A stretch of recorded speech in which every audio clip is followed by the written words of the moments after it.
Gravado nos excursionáveis estúdios da Unigran, direto de Dourados, interior do Mato Grosso do Sul, a cidade que não tem pontos turísticos. Esse é o seu podcast Direito do Mato. Aqui é Fabrício Brown e nesse carnaval não viaje, beba. Eu sou o professor Fernando Machado. É melhor conquistar a si mesmo do que vencer 1000 batalhas. Tá bom.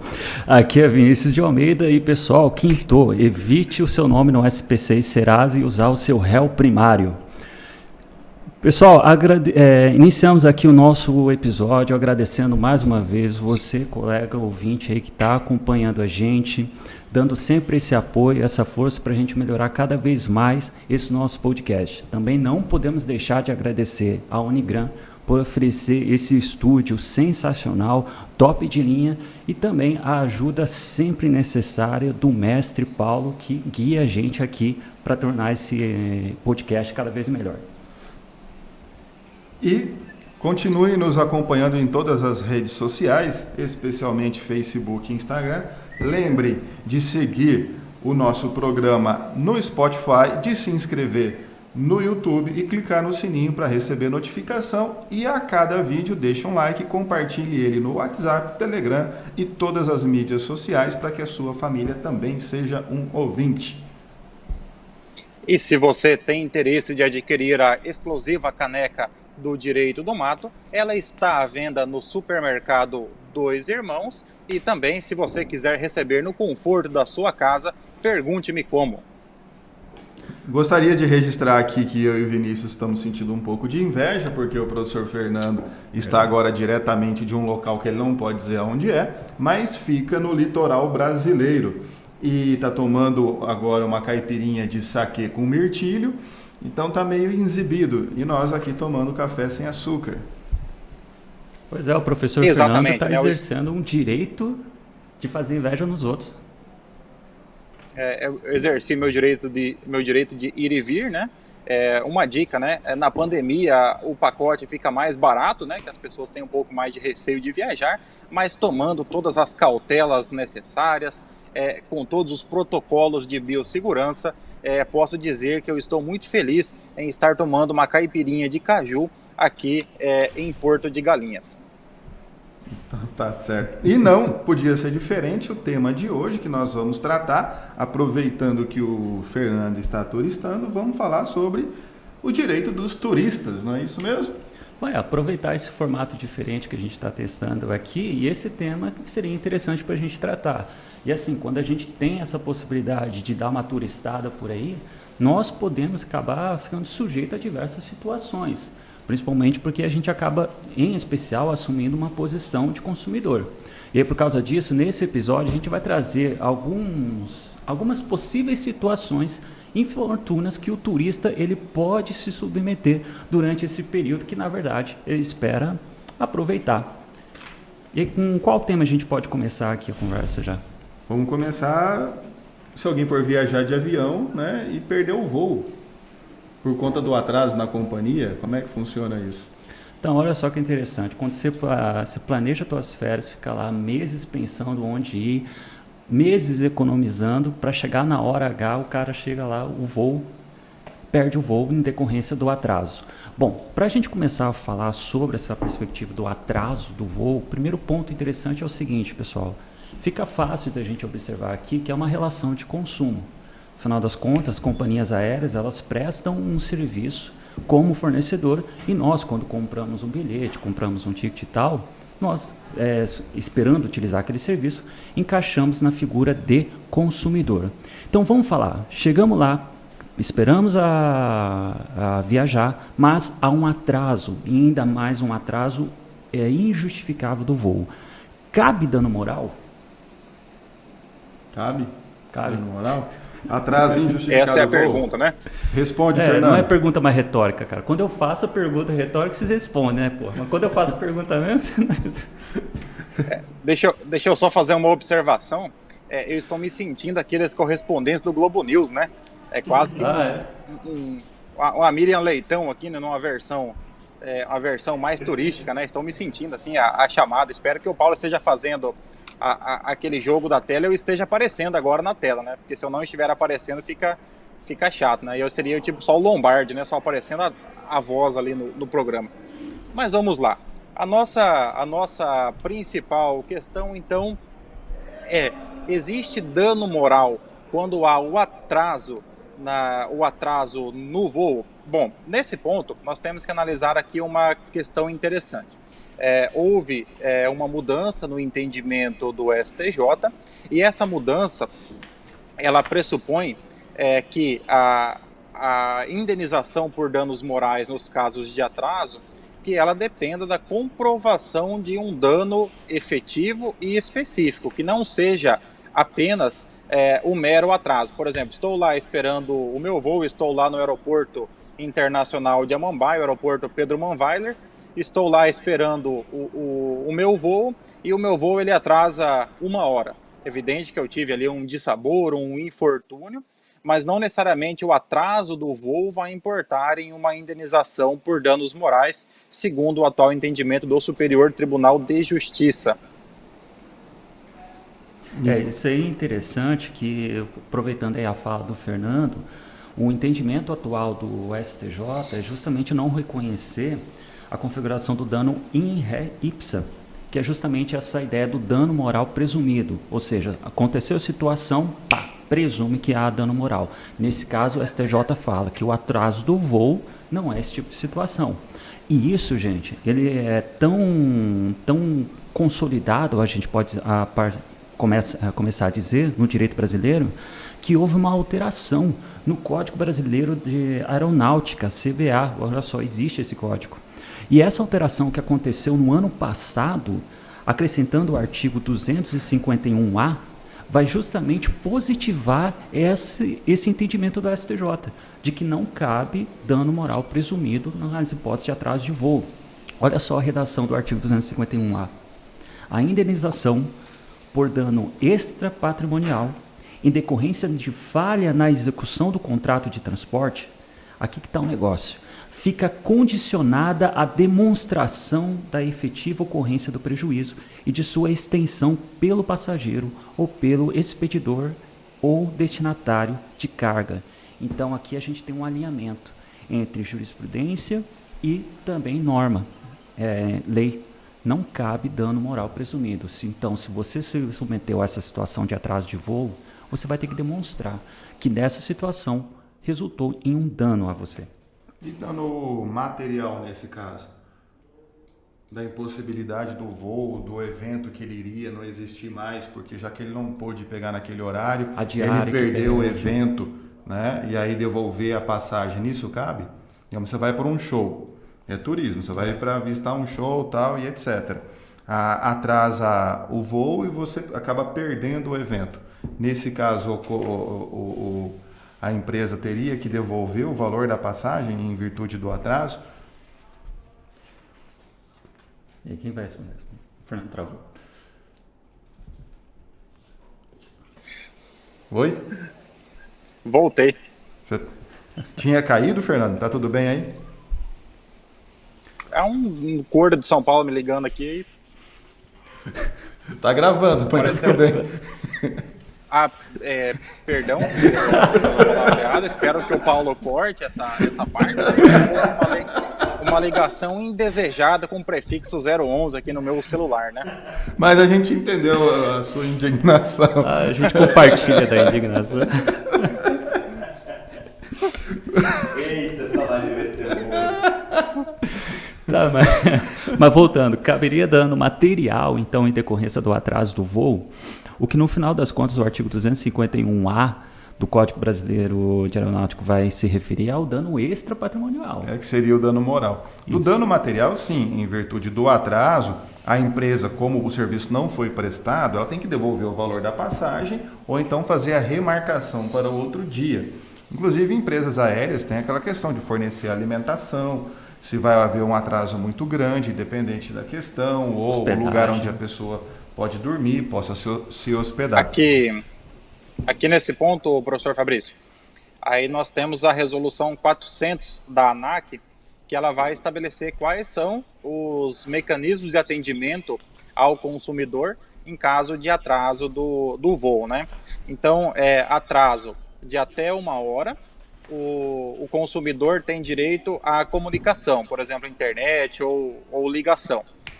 Atrasos de 2 horas, o consumidor, então, tem direito a uma merenda fornecida pela companhia aérea, né? Então, ele Uma tem barrinha direito de cereal. à alimentação.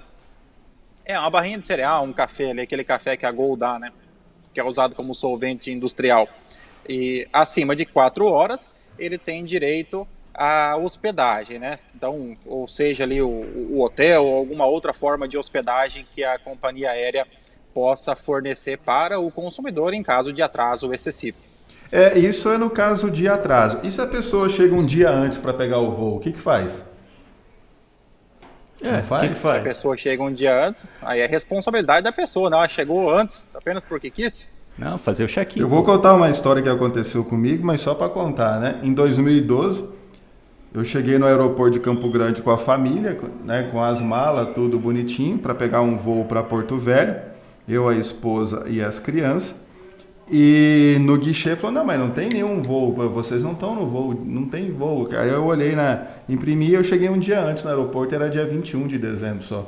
Né? Aí, né, falei, deixa quieto então, eu volto outra hora. A empresa não quis me indenizar em nada. Aí é a chamada culpa exclusiva da vítima, né? Mas daí eu passei um dia agradável em Campo Grande, esperando o horário do voo no outro dia. Foi o jeito. Ficou passeando lá. Tá, mas vamos pular então agora de situação, já parando de pensar em relação ao atraso do voo, vamos imaginar uma outra situação bem desagradável, de fato isso é, quando ocorre o extravio de bagagem. Vocês já viram a burocracia que é? Você chega no aeroporto, todas as malas vão passando e a sua não passa. Né? Primeiro aquela sensação, aquele desespero, vai passando, o povo vai pegando, vai criando aquele sentimento. E aí você ficou sozinho lá na esteira do aeroporto. Aí você o que não acontece no aeroporto de Dourados, né? O aeroporto Dourados não tem esteira, né? Não, eles vão jogando lá. Ele joga e você pega. Aqui... Não tem esteira, esse aqui tem que ficar empurrando. Aqui é diferente o sistema. Mas dá um desespero pra caramba. E é uma burocracia danada que a companhia aérea ela faz para quando você quer denunciar que houve esse extravio de bagagem. Aí você fica preocupado. Aquela cachaça com um caranguejo dentro. Perdi aquele item tão necessário na minha vida. Está muito exibido, hein? Vocês ouviram o som, né? Eu coloquei perto do microfone. É só porque a gente está no ambiente de trabalho e você não. Mas tudo bem, te perdoo. Faria o mesmo. Mas vamos lá, então, em questão do extravio de bagagem, dá para perceber claramente que há um dano. Só que aqui é bem interessante que o ordenamento jurídico brasileiro vai apresentar para a gente é que existem caminhos diferentes quando o dano suportado é diverso dentro dessa ideia do extravio de bagagem. A gente pode falar que vai ser de um jeito diferente quando configura um dano material e quando configura o dano moral. Mas como é que seria isso? E não é pergunta retórica. Não, a questão do dano material você deve necessariamente comprovar o que tem. Por isso que as empresas têm a opção de você fazer a declaração do conteúdo, né? Ou até de fazer um seguro da bagagem colocando um valor do que você está transportando. Se há realmente algo de valor. Tanto que as empresas aéreas recomendam que aparelhos eletrônicos, celulares, notebooks, tablets sejam transportados na bagagem de mão, né? E não sejam despachados, para evitar esse extravio e também evitar que com o transporte carinhoso feito pelos seus funcionários, né, com todo o cuidado, haja alguma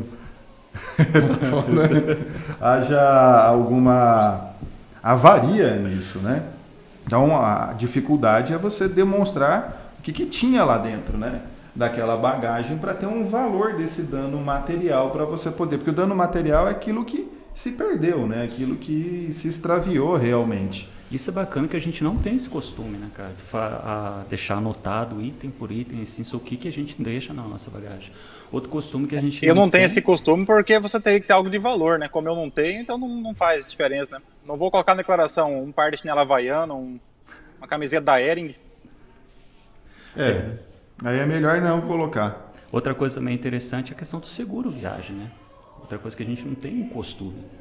de fazer. E esses seguros, eles não são caros, né? Eles são relativamente simples, né?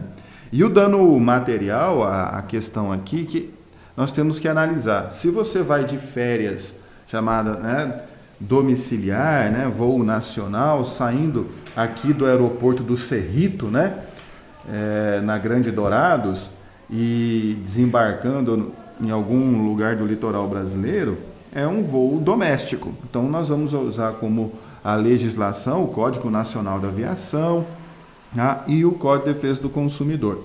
Agora, se você for pegar um voo internacional, necessariamente você vai usar um outro instituto. E aí é questão de professor de Direito Internacional que sabe, não é? Quer fazer às vezes, professor? Aqui nós temos um ponto... Aqui nós temos um ponto, né, importante, que é o conflito da legislação nacional com a chamada legislação estrangeira, né, ou legislação alienígena, diria Silvio de Salvo Venosa. Mas aqui um ponto importante que nós temos que analisar é que existem algumas convenções internacionais que tratam sobre questões de aviação. Por quê? A legislação sobre aviação, ela interfere em vários ordenamentos jurídicos, né? Porque como cada estado tem a sua regulamentação própria, é necessário que existam alguns mecanismos em comum que possam dar segurança jurídica a toda a operação da aviação. Então nós temos duas convenções principais, uma mais antiga, e a de Varsóvia, e a mais recente de Montreal, que faz ali uma revisão dos dispositivos sobre aviação e que vão regular, então, vários assuntos, dentre eles a questão da indenização por danos materiais. Quando há, então, um dano decorrente de um voo internacional, então não se aplica o Código de Defesa do Consumidor. Serão aplicadas, então, as regras constantes na Convenção de Montreal. E no caso de danos morais? Saberia dizer, Fernando? Tá, aqui saberia, né? Esse é o nosso dever e a nossa salvação, né?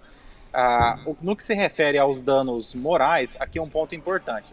A Convenção de Montreal, ela não faz referência aos danos morais. Aqui uma certa explicação é porque, como ela apenas atualiza alguns dispositivos da Convenção de Varsóvia, que é de 1929, então, na época, o direito ainda não regulamentava o dano moral, né? Então, ela trata apenas do dano material. Então, nesse caso, tanto o STF quanto depois alinhado o STJ, eles já entendem que se aplica a prevalência da convenção no que se refere aos danos patrimoniais. Os danos extrapatrimoniais, ou seja, os danos morais, eles não são regulados pela Convenção de Montreal. Logo, se aplica a eles apenas o CDC e outra legislação interna, caso seja o caso, por exemplo, o Código Civil.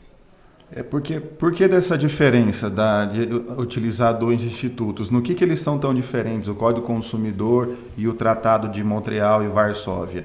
É que esses tratados em aviação, eles têm uma precificação do dano patrimonial, perdão.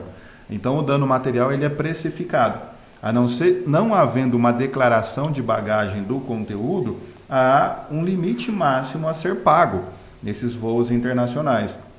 O Código de Defesa do Consumidor não fala em precificação em limite. Ele deixa estipulado desde que haja prova nesse sentido. Então, essa é a diferença entre os dois institutos, por isso de se escolher. Além do que no direito brasileiro a gente tem uma resistência muito grande em querer tabelar. Tanto que há o entendimento do STJ que o dano moral, essa patrimonial especialmente, ele não suporta pela sua própria natureza uma tarifação.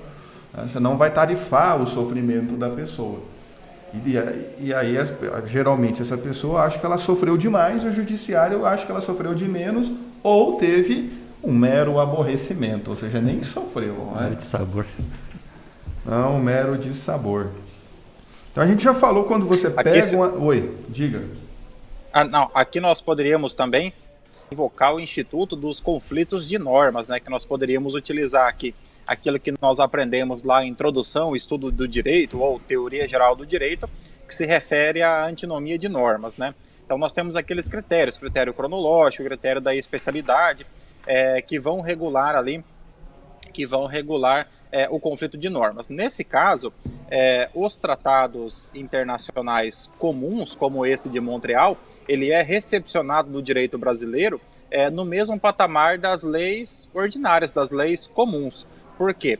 Porque nós temos no direito internacional e também no direito constitucional uma hierarquia entre as normas. Então, lá no topo da nossa pirâmide, nós temos a Constituição Federal, e temos também os tratados internacionais sobre direitos humanos aprovados no procedimento das constituições, conforme ali o artigo 5º, parágrafo 3º da Constituição Federal. Se um tratado internacional sobre direitos humanos ele é recepcionado no direito brasileiro pelo rito da emenda constitucional, aprovação em ambas as casas por 3/5 dos votos, então esse tratado ele será equiparado a uma norma constitucional. Logo, ele vai lá para cima na pirâmide, né? Os tratados comuns, eles são recebidos na forma de uma legislação comum. Então, nesse caso, um conflito de normas do mesmo patamar entre a Convenção de Montreal e o CDC brasileiro. Cara, mudando de saco para sacola rapidinho, esse negócio da pirâmide, da hierarquia das normas do direito brasileiro vai precisar ser revista, porque foi acrescentado um novo.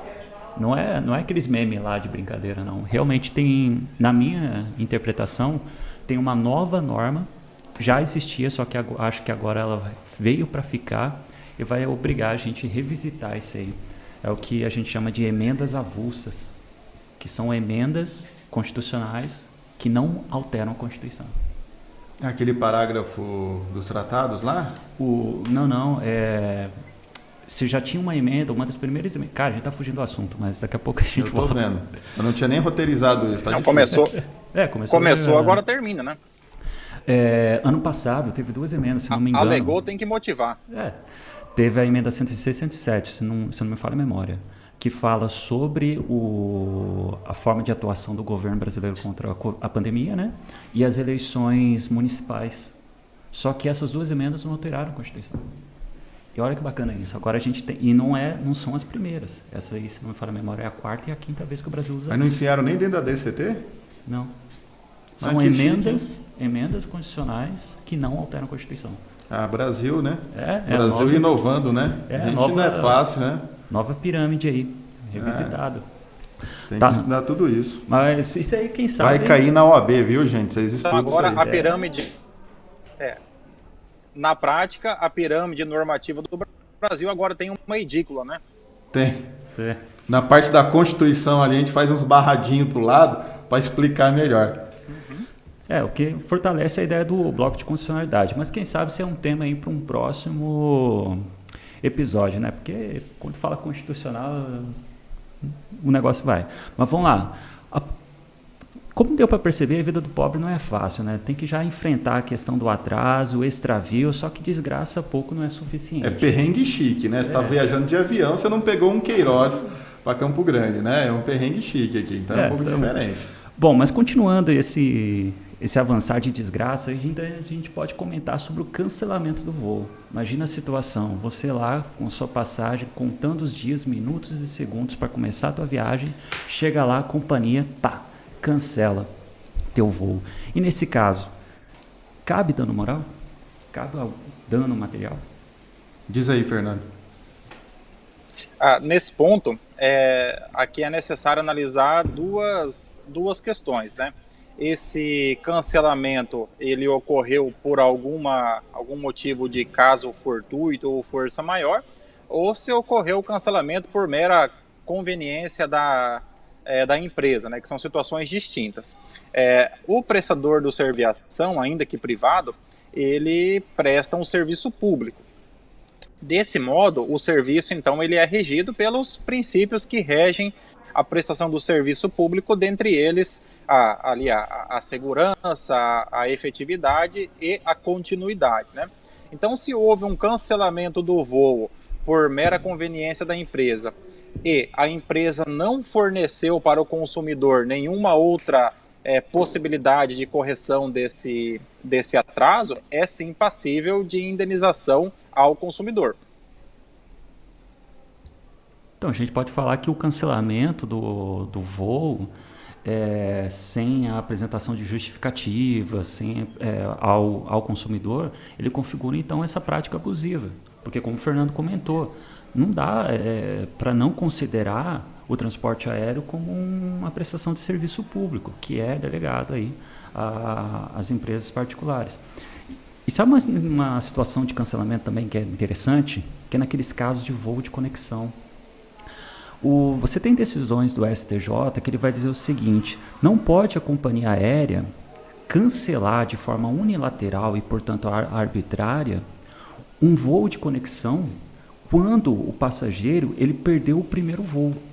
Então, por exemplo, você está saindo daqui de Campo Grande para ir para, sei lá, para qualquer lugar. João Pessoa. João Pessoa. Aí você precisa fazer um voo de conexão para São Paulo. Você não compareceu lá no aeroporto de Campo Grande. Não pode a companhia aérea, em decorrência dessa sua ausência, chegar lá e cancelar o teu voo. São Paulo, João Pessoa. Tem que manter. Isso. Até porque o passageiro ele pode usar de outro meio, vai custar caro, mas ele pode usar de outro meio. Ou ele poderia estar em São Paulo, né? É plenamente possível. Então, para o STJ, nesse tipo de situação de voo de conexão, não pode a companhia aérea, de forma unilateral e automática, cancelar o voo, esse trecho, pelo fato do passageiro não se apresentar no primeiro voo. Para os nossos ouvintes aí poderem entender, conexão, pessoal, é a mesma coisa que baldeação, né? São sinônimos, só que baldeação é quando é ônibus, conexão quando é avião, né? Então tem isso, né? Às vezes o pessoal vai, o que é conexão, né? Então é baldeação, gente. Cara, eu lembrei de uma vez uma situação, de novo fugindo do assunto, que eu tinha feito uma viagem. O TDA tá batendo forte hoje, né, Vinícius? Hoje foi. É esse café aqui. Aí tinha um voo e a conexão. Pedi para o médico comentar a dose do medicamento. Era um voo em São Paulo, só que na hora eu não prestei atenção que a conexão eu tinha que pegar em Guarulhos. E aí eu peguei o Uber para ir em Congonhas. Aí eu cheguei em Congonhas, o cara próprio do Uber falou: pô, peraí, cara, é em Guarulhos. Aí eu tinha 1 hora para chegar lá em Guarulhos. Aí o cara do Uber falou: eu não posso te levar até lá, porque tem limite territorial, não sei o quê. Eu vou te deixar aqui. Só que cuidado, que aqui é um lugar muito perigoso, tá, cara? Você vai ser assaltado. Eu falei: porra, então por que você vai me deixar aqui, cara? Aí eu fiquei do lado de uma senhora, esperando o outro Uber, né?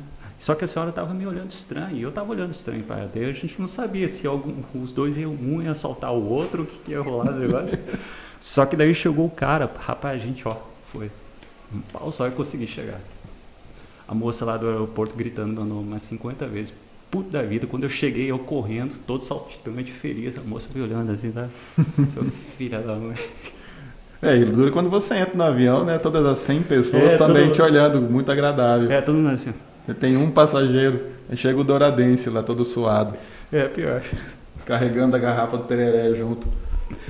Outra situação bem interessante também de se comentar em relação a voo é uma questão bem interessante chamada overbooking. Repita. Overbooking. Pensei que você falou para eu repetir porque eu falei errado. Não, porque parece Jovem Pan News agora. Que é a ideia do excesso de reservas. Aquela situação onde a companhia acaba vendendo mais as cadeiras lá do... Como é que fala as cadeiras lá de... Cadeira, assento. Poltrona. Acaba vendendo mais assento e acaba um assento tendo mais de um excesso de reservas, né? Então, isso. Mais pessoas, contando que pode ser que algumas atrasem, eles fazem uma continha lá que em média tantas pessoas cancelam a reserva ou não comparecem, então acabam destinando um número maior de pessoas para o voo. Isso em épocas em que há um grande volume, né, de ocupação, não nessa época, também não sei como é que está o sistema aéreo agora durante o Covid, e contam com essa regra e pode acontecer de chegar e ter, vendeu demais e agora você não tem como pegar o voo vai sair, mas vai sair sem você. Isso configura dano moral famoso in re ipsa, né? Ou independente de prova, porque a culpa foi realmente exclusiva da companhia aérea. Ela, unilateralmente, resolveu vender mais passagens do que tem lugar no avião, então ela vai responder por isso. Além do dano material todo, devidamente comprovado, vai ter que pagar o dano moral, né? No famoso overbooking, além do livro de reserva, ali foi vendido. Então, isso é importante aí nesse caso. Bom, mas aí Um continuando... ponto interessante que nós... Não, pode falar, foi mal. Não, eu já estou me sentindo deslocado aqui, porque eu não falo, não me dão espaço para falar nesse podcast. Ô, coitado, dá dó de você, Fernando. Combinou com o Mas é um dano moral objetivo. Aqui um ponto importante que nós temos que lembrar é com relação à Lei 14.034, que ela estabelece alguns procedimentos relativos a cancelamentos de voos ou remarcação agora no período da pandemia, né? Trata-se de uma medida provisória, depois convertida em lei, no qual o governo federal ele busca encontrar alguns mecanismos para proteção das empresas aéreas nesse período de pandemia, né, com aeroportos fechados, depois com restrição de voos e agora também com um certo receio das pessoas de se locomoverem aí pela via aérea, né? No caso, nós sabemos que o setor é um setor que tem algumas particularidades, que envolve ali necessariamente altos custos com manutenção das aeronaves, combustível, os preços são dos insumos aí envolvidos, a maioria em dólar, o que traz uma dificuldade bastante relevante para essas empresas. Explica um pouco também a volatilidade das ações das empresas aéreas, né? Eu, como algumas ações ali, né, uma carteira bastante volátil, né, com Azul e CVC, que tem sido bastante atingida agora nessa época de pandemia, né? Você tem estudado realmente sobre como investir na Bolsa de Valores e tudo? Com essa carteira na verdade, maravilhosa? eu estudei um pouco mais depois de alguns erros, né, cometidos, né? Eu achei que era melhor estudar antes, né? Realmente eu comprovei, né, que estudar antes é melhor do que aprender ali com a vida.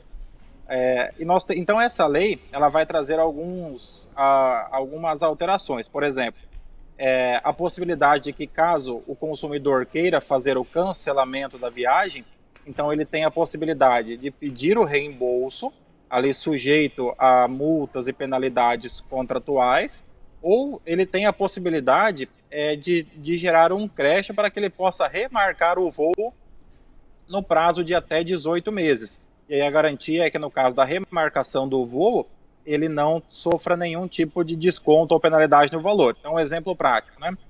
Contratei ali uma viagem, chegou no momento, eu não me sinto seguro ou não pretendo viajar naquele momento, eu tenho as duas opções. Posso cancelar a viagem e pedir o reembolso, a empresa tem até 12 meses para fazer o pagamento do valor, porém o reembolso é sujeito a multas e encargos contratuais. Ou eu posso fazer a opção por remarcar a viagem. A vantagem da remarcação da viagem, no caso para a empresa, que a empresa ela não interfere no seu fluxo de caixa ali mais próximo, né? Devolver o dinheiro.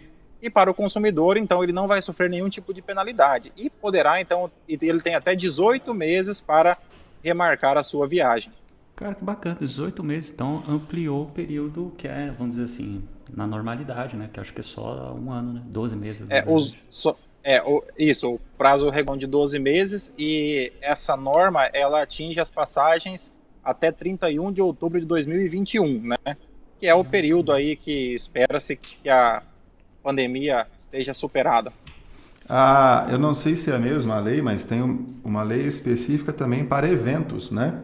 Shows, peças de teatro, etc., que já foram vendidas e foram não canceladas. Foi suspensa a sua realização, né? Porque se for cancelado não vai realmente ter mais, então o consumidor tem o direito à devolução do ingresso que comprou.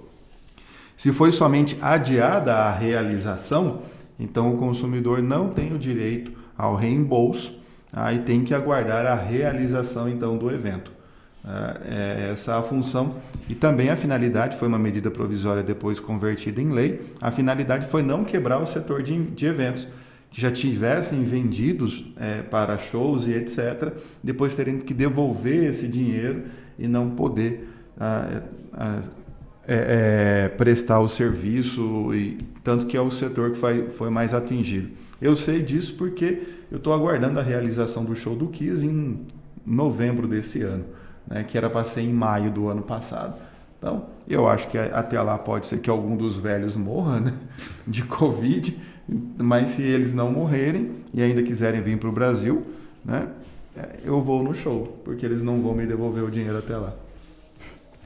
Ô, professor Fernando, aproveitando aí, você está aí curtindo a vida boa, sentindo o vento nos pés, há diferença no prazo prescricional em relação a voos nacionais e internacionais? Há uma diferença relativamente significativa, uma vez que o direito brasileiro ele é um pouco generoso com os prazos de prescrição, né? Então, o prazo de prescrição que envolve problemas oriundos de voos domésticos, dos voos nacionais, o prazo de prescrição ele é de 5 anos. Já o prazo de prescrição que se aplica nas convenções de Varsóvia e de Montreal, ele é um prazo de 10 anos. Então, é um prazo de prescrição menor. Prazo bienal, né? Fala. 2 anos é mais do que o suficiente. Você teve algum problema para entrar com a ação na justiça em relação ao voo, tudo, até, veja só, a um acidente aéreo, né, na pior das hipóteses, a família da pessoa, a própria pessoa sobreviveu, 2 anos no voo internacional é o suficiente. Sim, a pessoa tomar uma decisão, né, para entrar com a ação. 5 anos é um prazo realmente bastante elástico. O Brasil ele é bastante pródigo nessas horas de dar prazo prescricional. O Código Civil de 1916 tinha um prazo vintenário de 20 anos para entrar, reduziu o prazo máximo para 10, né? Mas mesmo assim é bastante tempo. E olha, tem gente que perde esses prazos, né? Não é por pouco não, viu? Deixando por última se hora. perdeu é porque não merece mesmo, né? Não, é um prazo bastante elástico, né? Para falar, sofri um dano moral, vou esperar 6 anos para entrar com a ação. Então o sofrimento já curou todas as feridas, né? Bom, falando também em voo internacional, a gente pode também pensar no turista que vem aqui dar uma visitada no Brasil. Só que acontece que para o turista ele poder visitar aqui o nosso país, até uma praxe internacional, existe toda uma exigência, toda uma burocracia no qual ele tem que se submeter. E aí, Fernando, qual que seria, por exemplo, os documentos que um turista imigrante tem que portar para vir aqui para o Brasil? Bom, temos no Brasil, houve uma revisão, né, das nossas normas no que se refere à migração. Nós temos, então, já não mais tão nova, né, Lei de Imigração, que é a Lei 13.445 de 2017, né? Então, a Lei de Imigração, que substitui o antigo Estatuto do Estrangeiro, que era de 1980, ela vai trazer novas diretrizes com relação ao tráfego de pessoas, né? Tanto alguns dispositivos que regulam a questão do brasileiro que emigra para outros países, quanto dos, já não mais se usa o termo estrangeiros, né, e sim termos imigrantes, daqueles que vêm de outros países para o Brasil. Então é necessário que o imigrante ele tenha os seus documentos de identificação pessoal. O mais comum é o passaporte, mas nós podemos ter também as carteiras do marítimo, do aviador, que são documentos internacionalmente aceitos de identificação, além da necessidade, isso varia de acordo com o país, da apresentação ou não de um visto, né? Então, por exemplo, o visto, na verdade, ele é a posição de uma autorização para que a pessoa possa ingressar em determinado país. Ele pode ser dispensado por tratados internacionais ou em questão de reciprocidade. Por exemplo, no Mercosul não é necessário o visto para o tráfego entre os países membros, assim como entre vários outros países da Europa Ocidental, mas contudo o país pode exigir então do visitante que ele apresente um visto. O artigo 12 da Lei de Imigração, ele vai trazer ali algumas espécies de visto que nós temos, né? Então o visto de turista para aquele apenas para atividades de recreação, o visto temporário que pode ser para trabalho, pode ser para férias, para estudo, para tratamento de saúde, e nós temos aqueles vistos que são concedidos aí por meio do Ministério das Relações Exteriores, né, o que é o visto diplomático, o visto oficial e o visto de cortesia, que são dados a autoridades ou pessoas representantes ilustres de outros países para que eles possam também ingressar em território nacional. Caso o imigrante ele não tenha os documentos necessários, ele pode ser repatriado, né? A repatriação é um instituto que está previsto lá no artigo 46 da Lei de Imigração, que ele significa a devolução do indivíduo para o país do qual ele, as custas da empresa ou do transportador que o trouxe, né? Então, por exemplo, o indivíduo chegou no Brasil, aí ele ali no aeroporto identifica-se que ele não possui os documentos necessários. Então, a responsabilidade pela verificação dos documentos é do transportador. Então, o indivíduo será repatriado, em regra, para o seu país de origem, né? Salvo se ele pudesse, se comprovadamente ele puder correr algum risco no retorno ao seu país de origem, né? Ou, caso o indivíduo tenha ingressado no país de forma irregular, ou ingressando de forma irregular, a sua estada tenha se tornado irregular, por exemplo, pelo vencimento de um título de um visto de turismo, o indivíduo ele pode ser deportado para o seu país de origem, né? A deportação nada mais é do que um procedimento administrativo de envio do indivíduo que esteja com a sua situação migratória irregular no Brasil. Então, se você vai viajar para fora do Brasil e você quer saber quais documentos você precisa, como é que você faz o visto, você entra no site da embaixada daquele país no Brasil e lá vai ter toda a relação de documentos, o que você precisa levar e etc, carteira de vacinação e tudo mais, né?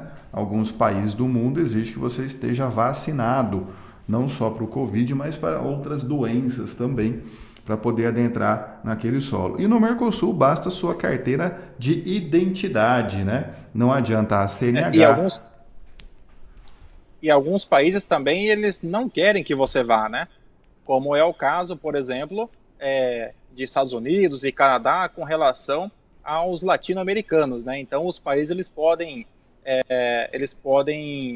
estabelecer algumas restrições ao indivíduo para que ele ingresse naquele país. Então, se você pretende obter um visto, por exemplo, para os Estados Unidos, um visto de turismo, você precisa comprovar que você tem algum motivo para voltar para o Brasil, né? Então, se você tem emprego fixo, se você tem patrimônio, se você tem... aí eles fazem uma análise, de certa forma, até meio discriminatória, mas é permitido, porque a concessão do visto é um ato discricionário do país que o concede, e ele vai verificar, então, se você faz jus ou não ao ingresso naquele país. Então, se você, por exemplo, se você não consegue comprovar nenhum vínculo no Brasil, se você não tem patrimônio, não tem emprego, não tem nada que possa representar o seu retorno ao Brasil, né? Se você é o chamado imortal, né, aquele que não tem onde cair morto, é muito provável que o país ele vá negar, por exemplo, o visto de turista. Por quê? Porque há uma presunção de que o indivíduo ele vá ingressando como turista, ele posteriormente ele vá ali homiziar-se às autoridades administrativas do país e se tornará um imigrante ilegal. O Mercosul, então, é só apresentar o documento pessoal? De identidade, né? A CNH não pode, carteiras de conselho de classe também não, é a carteira de identidade. Eu já vi. No Mercosul não é necessário o visto, né? Porque a situação é tão difícil em todos os países que não importa para onde você vá, né? Só vai.